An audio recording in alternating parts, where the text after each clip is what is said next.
আমরা এমন এক সমাজে বাস করি যেখানে তোমার ব্যর্থতায় মানুষ হাসবে আর তোমার সাফল্যে মানুষ জ্বলবে। তুমি যখন নতুন কিছু শুরু করবে মানুষ বলবে তোমাকে দিয়ে হবে না। যখন তুমি মাঝপথে থাকবে তখন তারা হাসাহাসি করবে তোমার পরিশ্রম নিয়ে।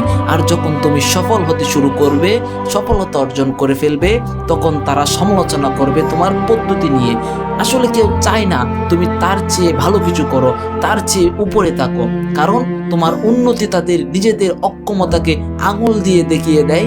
তাই তাদের সমালোচনা আসলে তোমার যোগ্যতারই প্রমাণ। মানুষ তোমাকে নিয়ে হাসবে, তার মানে তুমি এমন কিছু করছো যা সাধারণ মানুষের চিন্তার বাহিরে। মনে রাখবে, পৃথিবী তাদের নিয়ে এক সময় হেসেছে, আজ পৃথিবী তাদের আবিষ্কার করা প্রযুক্তিতেই চলছে। যখন রাইট ভ্রান্তিদ্বয় উড়োজাহাজ বানাতে চেয়েছিলেন মানুষ হেসেছিল। যখন মহাকাশে যাওয়ার কথা উঠেছিল তখনও মানুষ হেসেছিল, বলেছিল এটা অসম্ভব, এটা কখনো সম্ভব নয়। কিন্তু আজ বাস্তবতা দেখো।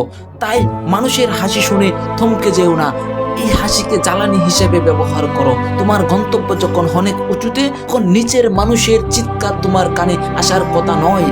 যারা সমালোচনা করে তারা আসলে কারা? তারা কি তোমার চেয়ে বেশি সফল? কখনোই না। সফল মানুষ অন্যকে উৎসাহিত করতে জানে, কারণ সে জানে লড়াইটা কতটা কঠিন। সমালোচনা কেবল তারাই করে যারা নিজেদের জীবনের বড় কিছু অর্জন করতে পারে না। সমালোচকরা সবসময় গ্যালারিতে বসে থাকে, তারা ময়দানে নামে না, লড়াই করে না, গাম জড়ায় না।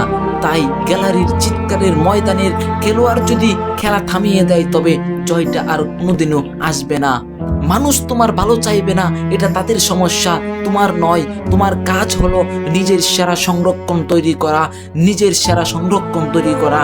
তোমাকে কেউ টেনে ধরবে, কেউ পিছনে থেকে ধাক্কা দেবে, কেউ বা তোমার মনোবল ভাঙার জন্য বিষাক্ত কথা বলবে, কিন্তু তোমার মেরুদণ্ড যেন সটান থাকে। তোমার স্বপ্নটা তোমার, তাই এটার যত্ন নেওয়ার দায়িত্ব তোমার নিজের। পৃথিবী তোমাকে হাজারটা কারণ দেখাবে পিছিয়ে পড়ার জন্য, তুমি কেবল একটি কারণ খুঁজে বের করো সামনে এগিয়ে যাওয়ার জন্য। ইনশাআল্লাহ সেই কারণটাই হবে তোমার সফলতার সিঁড়ি। কাউকে গালি দিয়ে বা তর্ক করে জেতার দরকার নেই। নিজের সময় নষ্ট করো না তাদের বোঝাতে। নীরব হয়ে যাও, এতটাই নীরব হয়ে যাও যে মানুষ যেন ভাবতে শুরু করে তুমি হেরে গেছো। কিন্তু পর্দার আড়ালে নিজেকে এমনভাবে তৈরি করো যেন যখন তুমি ফিরে আসবে তখন তোমার সাফল্য যেন এক বিশাল বিস্ফোরণের মতো শোনায়। তোমার সাফল্যই হবে তাদের সমালোচনার একমাত্র জবাব। সেদিন তারা তোমাকে নিয়ে হাসাহাসি করেছিল, তারা তোমাকে নিয়ে কটূক্তি করেছিল, তারা তোমার জন্য ওই মানুষগুলাই হাততালি দিতে বাধ্য থাকবে। আজ প্রতিজ্ঞা করো, মানুষের কথা তোমার লক্ষ্য নির্ধারণ করবে না। তোমার জেদ, তোমার পরিশ্রম আর তোমার আত্মবিশ্বাসী তোমার ভাগ্য লিখবে। ইনশাআল্লাহ তোমাকে নিয়ে যত বেশি সমালোচনা হবে জানবে তুমি সাফল্যের তত কাছে যাচ্ছ। উঠে দাঁড়াও, দুলু ঝেড়ে ফেলো। মনে রেখো, অন্ধকার যত গভীর হয় সূর্য ওঠার সময় তত কাছে চলে আসে। পৃথিবী তোমাকে চিনে নিতে বাধ্য হবে, কেবল তুমি নিজেকে হার মানাতে দিও না।